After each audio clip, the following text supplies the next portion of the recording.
প্রাচীন পৃথিবীর সপ্তাশ্চর্য আলেকজান্দ্রিয়ার বাতিঘর এই জায়গাতেই অবস্থিত ছিল। তাহলে কোথায় গেল সেই আলেকজান্দ্রিয়ার বাতিঘর ও বিখ্যাত আলেকজান্দ্রিয়া লাইব্রেরি?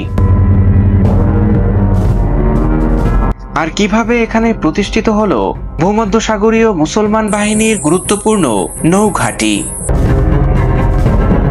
কেন এ দুর্গকে কেন্দ্র করে তুরস্কের আনাতোলিয়া থেকে সুদূর গ্রিসের অ্যাথেন্স পর্যন্ত সমুদ্রপথে মুসলমানদের রাজত্ব প্রতিষ্ঠা হয়েছিল? এর অভ্যন্তরেই বা কি রয়েছে যার কারণে চতুর্দিকের মুসলিম শাসকদের কাছে গুরুত্বপূর্ণ ছিল এ জায়গাটি? নিয়ে যাব ভূমধ্যসাগর তীরের ফারুস নামক দ্বীপের শেষ প্রান্তে, যে ঐতিহাসিক দ্বীপেই আফ্রিকা মহাদেশের সমাপ্তি ঘটেছে।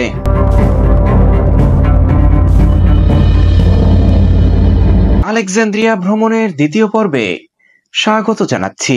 এখন আমরা প্রবেশ করব ঐতিহাসিক ভূমধ্যসাগরীয় অপ্রতিরোধ্য কেল্লা কেল্লাতু কায়েতবেতে। টিকিট সংগ্রহ করে বিশাল আকৃতির প্রধান গেট দিয়ে প্রবেশ করে এগিয়ে যেতে থাকলাম সামনের দিকে।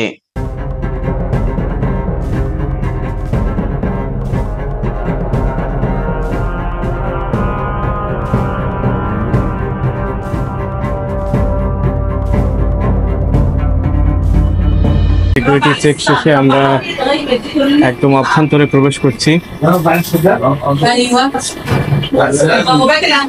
এই টিকিট এখানে স্ক্যান করলেই গেট খুলে যাবে।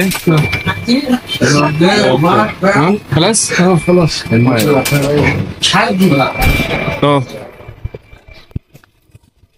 বন্ধুরা, টিকিট স্ক্যান করে আমরা এই যে নিরাপত্তা চেকপোস্টের ভিতর দিয়ে আমরা একদম কেল্লার অভ্যন্তরে প্রবেশ করেছি। এই যে দেখতে পাচ্ছেন, এটা হচ্ছে কেল্লার গেট। এখান থেকে ঢুকে আমরা এখানে চলে এসেছি এবং এখান থেকে আমরা আস্তে আস্তে ভিতরে প্রবেশ করব সবাইকে নিয়ে। আমরা এখন সবার জন্য অপেক্ষা করছি। সবাই আসলে আমরা সবাই একসাথে করে কেল্লার অভ্যন্তরে প্রবেশ করব। সব ধরনের সিকিউরিটি চেক শেষে এখন আমরা প্রবেশ করব আরো একটি বৃহৎ আকৃতির প্রবেশ পথ দিয়ে এ দুর্গের প্রধান কমপ্লেক্সে।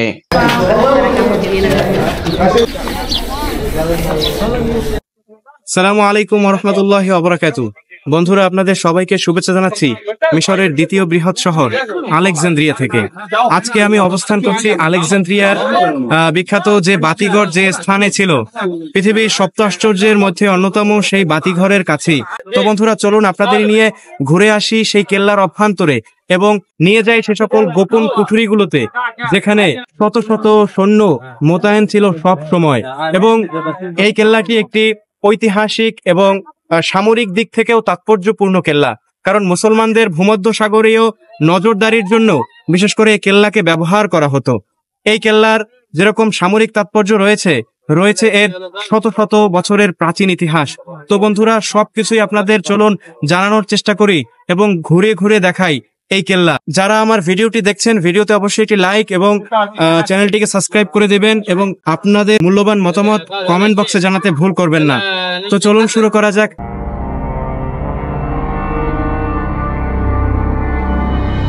কেল্লাতু কায়েতবে আলেকজান্দ্রিয়ার ফারুস দ্বীপে যার অবস্থান। প্রাচীন পৃথিবীর সপ্তাশ্চর্য আলেকজান্দ্রিয়ার বাতিঘর এই জায়গাতেই ছিল। 702 হিজরিতে মামলুক সালতানাতের শক্তিধর সুলতান নাসির মোহাম্মদ ইবনে কালাউনের সময়ে এক বিধ্বংসী ভূমিকম্প কবলিত হয়ে ধ্বংস হয়ে যায় ঐতিহাসিক সেই বাতিঘর। এরপরে 882 হিজরিতে মামলুক সুলতান আশরাফ আবু নাসের কায়েতবে এ দুর্গটি নির্মাণের নির্দেশ করেন। 864 হিজরিতে এ দুর্গের নির্মাণ কাজ শেষ হয়। এটি মূলত ভূমধ্যসাগরীয় মুসলমানদের গুরুত্বপূর্ণ ব্যবসায়িক বন্দর ও সামুদ্রিক ঘাঁটি হিসেবে ব্যবহার হয়েছে। তো চলুন আপনাদের নিয়ে প্রবেশ করি এই দুর্গের অভ্যন্তরে ঘুরে ঘুরে দেখানোর চেষ্টা করি এখানে কি কি রয়েছে।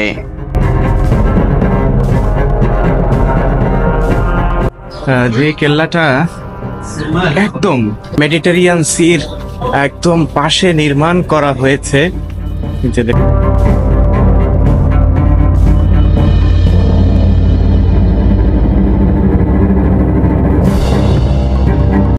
কেল্লা অভ্যন্তরে দেখতে পাচ্ছেন মোটামুটি ভালোই অন্ধকার রয়েছে। এই যে এরকম অনেকগুলো ফাঁকা রয়েছে যেগুলো দিয়ে মেডিটেরিয়ান সি ভালোভাবে দেখা যায়। এই যে মূলত এগুলো প্রহরীরা থাকতো, এইসব ফাঁকাগুলোতে মূলত প্রহরীরা থাকতো, তারা পাহারা দেওয়ার জন্য এইসব ফাঁকাগুলো পাহারায় থাকতো। দেখতে পাচ্ছেন কাজ চলছে মানে সংস্কার চলছে। আর এদিকে যদি দেখেন তাহলে বুঝতেই পারছেন যে এই যে ইটগুলো কত পুরাতন, প্রায় শত শত বছরের পুরাতন ইটগুলো এখানে লক্ষ্য করলে দেখা যাবে যে শত শত বছরের পুরাতন ইটগুলো এখনো রয়েছে।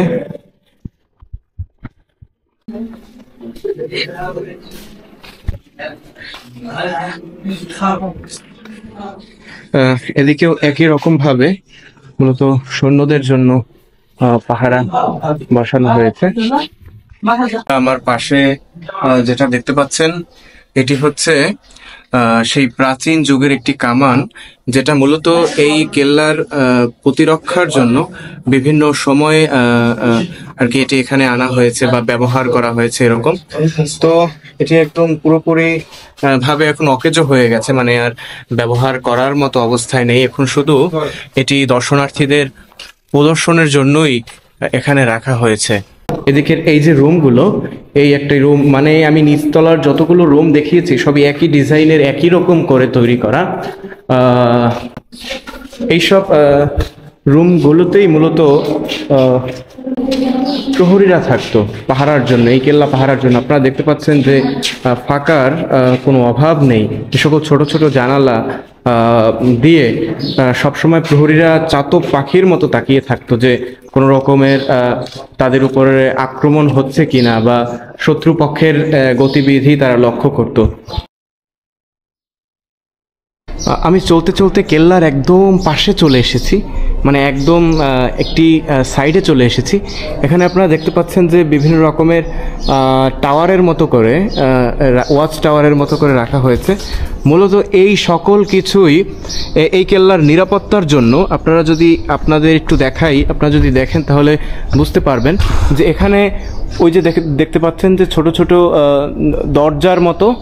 দরজার ওপারে যে একটু ফাঁকা ফাঁকা জায়গা রয়েছে, এই সকল দরজাগুলোতেই মূলত এরকম সবই একই সিস্টেমে, এই সকল দরজাগুলোতেও ওই একই রকমের ফাঁকা রয়েছে।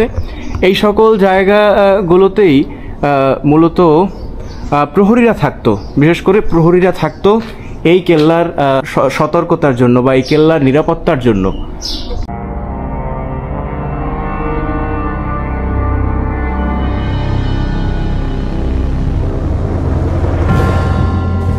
বন্ধুরা, আমরা এখন প্রবেশ করব একদম কেল্লার উপরের দিকে, যেখান থেকে এই মেডিটেরিয়ান সিটা আরো সুন্দরভাবে দেখা যায়।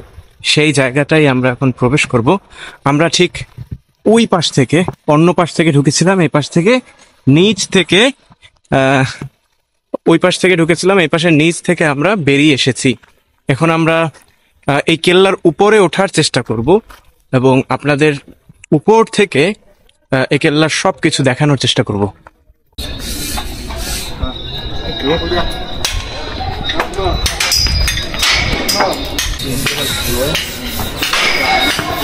এটা হচ্ছে বুর্জুর রইস বা মেইন টাওয়ার। আমরা এখন সেই টাওয়ারে উঠব।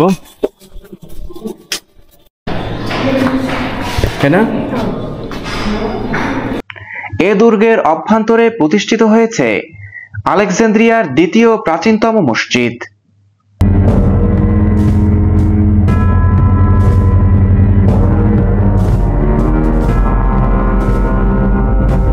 এই মসজিদটি আলেকজান্দ্রিয়ার দ্বিতীয় মসজিদ, মানে আলেকজান্দ্রিয়ার প্রথম আরেকটি মসজিদ এর আগে ছিল, এর পরেই মূলত এই কেল্লার ভিতরে, কেল্লা তো কায়েতবের ভিতরে, এটাই হচ্ছে আলেকজান্দ্রিয়ার দ্বিতীয় মসজিদ।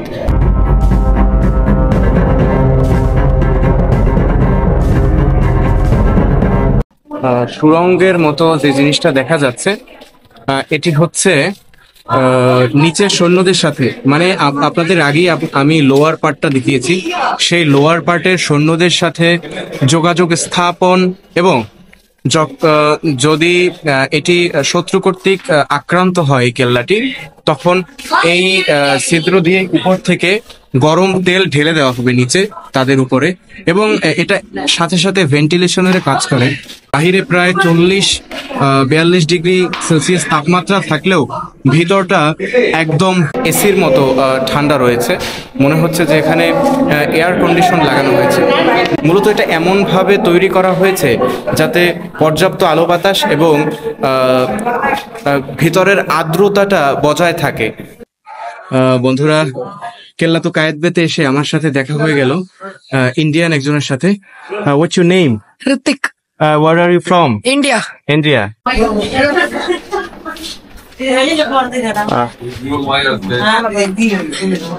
বন্ধুরা, এখন আমরা এই সিঁড়ি দিয়ে উঠছি একদম কেল্লার উপরের অংশে। এতক্ষণ আপনাদের মসজিদ এবং বিভিন্ন স্থাপনা ঘুরে দেখিয়েছি, এখন আমরা একদম উপরের দিকে উঠছি কেল্লার, যেখান থেকে মূলত মেডিটেরিয়ান সিটা খুব ভালোভাবে দেখা যায়। এখান থেকে এদিকে একটা রাস্তা রয়েছে এই পর্যন্ত এসে, এবং এখানে একটি রাস্তা রয়েছে। বন্ধুরা, আমরা সেকেন্ড ফ্লোরে প্রবেশ করেছি। সালামু আলাইকুম। আমেলে আলহামদুলিল্লাহ। বন্ধুরা, আমরা এখন সেকেন্ড ফ্লোরে প্রবেশ করেছি, মানে নিচতলায় আমি আপনাদের মসজিদ দেখিয়েছি, এখান থেকেও এই কেল্লার একদম মধ্যখানে এই যে আপনারা দেখতে পাচ্ছেন, এটি হচ্ছে মসজিদ, এবং ওখানে মানুষজন এটি দেখছে। এবং এই কেল্লাতে যথেষ্ট পরিমাণ ভেন্টিলেশন এর জায়গা রয়েছে, এরকম দেখতে পাচ্ছেন আপনারা। এই যে ছোট ছোট ছিদ্রগুলো দিয়ে অনায়াসেই মেডিটেরিয়ান সি দেখা যায়, বা ভূমধ্য সাগরীয় যে পরিবেশ পরিস্থিতি সেটি পর্যবেক্ষণ করা যায়। দেখতে পাচ্ছেন যে সাগরে যে নৌযানগুলো চলছে সেগুলো স্পষ্ট এখান থেকে দেখা যাচ্ছে। এদিকে আরো একটি জায়গা রয়েছে, এই যে এই সকল জায়গাগুলোতে আপনাদের বারবারই বলেছি, এই সকল জায়গাগুলোতে তীরন্দাজরা সবসময় মুখিয়ে থাকতো যে কোনো শত্রু আসছে কিনা, বা তাদের পর্যবেক্ষক দল এই সকল জায়গাগুলো সবসময় তাদের পর্যবেক্ষণের মধ্যে রাখতো। আপনারা দেখতে পাচ্ছেন এইরকম ভাবেই পুরো কেল্লাটার চারপাশটা এরকম করে একাধারে এটি ভেন্টিলেশন সিস্টেমের জন্য অত্যন্ত কার্যকরী ছিল। এই যে দেখা যাচ্ছে উপরেও ছিদ্র, নিচেও ছিদ্র। এই প্রাচীরের ভীম বা স্তম্ভ হিসাবেও আমরা যেটাকে বর্তমানে আমরা যেরকম ভাবে পিলার দেই, এই যে দেখা যাচ্ছে এখানে গাছ ব্যবহার করা হয়েছে, এবং গাছের ভিত্তির উপরে বা এই ভবনটি দাঁড়িয়ে রয়েছে। আপনারা দেখতে পাচ্ছেন উপরেও ঠিক একইভাবে গাছের ব্যবহার রয়েছে। এদিকটাতে যদি আপনাদের দেখাই তাহলে দেখতে পাচ্ছেন এটি সম্ভবত খেজুর গাছের ব্যবহার তারা করেছে। যতটুকু দেখা যাচ্ছে মনে হচ্ছে খেজুর গাছ, জানি না এটা কি গাছ হবে। এই যে দেখা যাচ্ছে এখানেও গাছের ব্যবহার, এখানেও গাছের ব্যবহার। মূলত আমরা এই যুগে যেভাবে রড দিয়ে আমাদের কলামগুলো করি বা ভীমগুলো করি, ঠিক সে যুগে এগুলো গাছ দিয়ে করা হতো, এবং গাছের সেই ভিত্তির উপরে এটি দাঁড়িয়ে রয়েছে। তো আমি এখন নেমে যাচ্ছি এখান থেকে। দেখতে পাচ্ছেন চারদিকে একই রকমের দরজা রয়েছে, আর এদিকটাতে দেখছেন বড় একটি ফাঁকা জায়গা রয়েছে একদম এন্ট্রান্সের সামনে। এটি এখান থেকে ভেন্টিলেশনের জন্য এই জায়গাটি অত্যন্ত কার্যকরী। আবার যখন এই ফোর্ট কোনো শত্রু দ্বারা আক্রান্ত হতো ঠিক সে সময়ও কিন্তু এই জায়গাগুলো দ্বারা গরম তেল ঢেলে দেওয়া হতো, যার মাধ্যমে শত্রুপক্ষের গতিবিধি কিছুটা হলেও রোধ করা যেত। আর এখানে কেল্লার একটি রেপ্লিকা তুলে ধরা হয়েছে, আপনারা দেখতে পাচ্ছেন। এটি হচ্ছে কেল্লাতু কায়েতবের সম্পূর্ণ চিত্র। এরকমই দেখতে লাগে কেল্লাতু কায়েতবে। বন্ধুরা, আমরা এখন দেয়ালের উপরে উঠব, যেখান থেকে মূলত মেডিটেরিয়ান সিটা খুব ভালোভাবে দেখা যায় চারদিক থেকে। আমরা সেই দেয়ালের উপরে এখন উঠব। উঁচু এই রাস্তাটি, তো এই রাস্তা ধরেই মূলত আমরা চারপাশের যে সীমানা প্রাচীর, যে প্রাচীরের উপরে একসময় অগণন সৈন্যরা দাঁড়িয়ে থাকতো, সেই জায়গাটায় আমরা যাচ্ছি। আপনারা দেখতে পাচ্ছেন যে কত সেই প্রাচীন যুগের এই পাথরগুলো কিন্তু শত শত বছরের প্রাচীন এই পাথরগুলো, এবং এখানে বিশেষ ধরনের একটি মিশ্রণ ব্যবহার করা হয়েছে। এটি কিন্তু সিমেন্ট নয়, এটি চুনের মতো করে একটা বিশেষ ধরনের মিশ্রণ ব্যবহার করা হয়েছে, যেটি এখন পর্যন্ত অনেক বেশি শক্তপোক্ত রয়েছে। তো এখান থেকে মেডিটেরিয়ান সিটা অসাধারণ লাগে, এই যে আপনারা দেখতে পাচ্ছেন।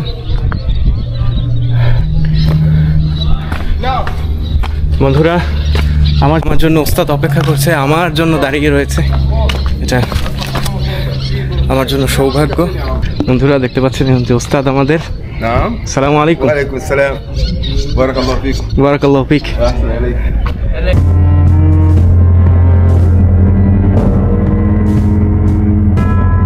আমি দাঁড়িয়ে আছি একদম কেল্লার পাশে। এই কেল্লাতেই একসময় শত শত সৈন্য দাঁড়িয়ে থাকতো। আর আপনারা দেখতে পাচ্ছেন ওই যে সমুদ্রের ওয়েভগুলো যেন সরাসরি এসে কেল্লায় আঘাত করতে না পারে, সেজন্য দেখতে পাচ্ছেন একটি বেড়িবাঁধের মতো দেয়া হয়েছে। মূলত এই কেল্লাটি একটি এই কেল্লার পাশটি মূলত একটি ডিপ সি পোর্ট। সাধারণ পোর্ট এবং ডিপ সি পোর্টের মধ্যে বিস্তর ফারাক রয়েছে, যেটি আমি এই ভিডিওতে যদি আলোচনা করি তাহলে ভিডিওটি অনেক বেশি লম্বা হয়ে যাবে, সেজন্য আর আমি সেটা বলছি না। আপনারা গুগল করে জেনে নিতে পারবেন যে ডিপ সি পোর্ট এবং পোর্টের মধ্যে পার্থক্যটা কি। রয়েছে মুসলিম সাম্রাজ্যের সময় নির্মিত বিশাল অস্ত্রাগার। তো চলুন আপনাদের নিয়ে প্রবেশ করি।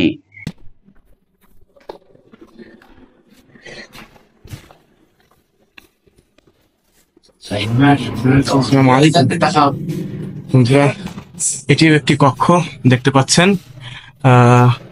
এটিও একটা কক্ষ, নিচের দিকে নেমে এসেছে সুড়ঙ্গের মতো করে। আমরা দেখতে পাচ্ছেন আমাদের ভিতরে অনেকেই প্রবেশ করছে সেই সুড়ঙ্গের ভিতরে।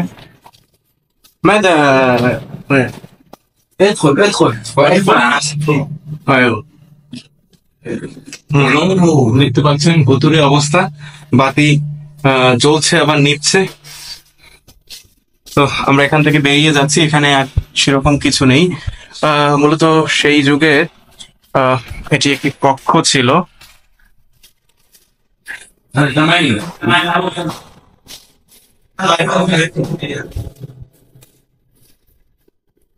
এই যে দেখতে পাচ্ছেন জায়গায় জায়গায় ভেন্টিলেশনের জন্য, আপনাদের উপর থেকে যেটা দেখিয়ে নিয়ে এসেছি, এরকম জায়গায় জায়গায় ভেন্টিলেশনের জন্য এরকম করা হতো বা রাখা হতো।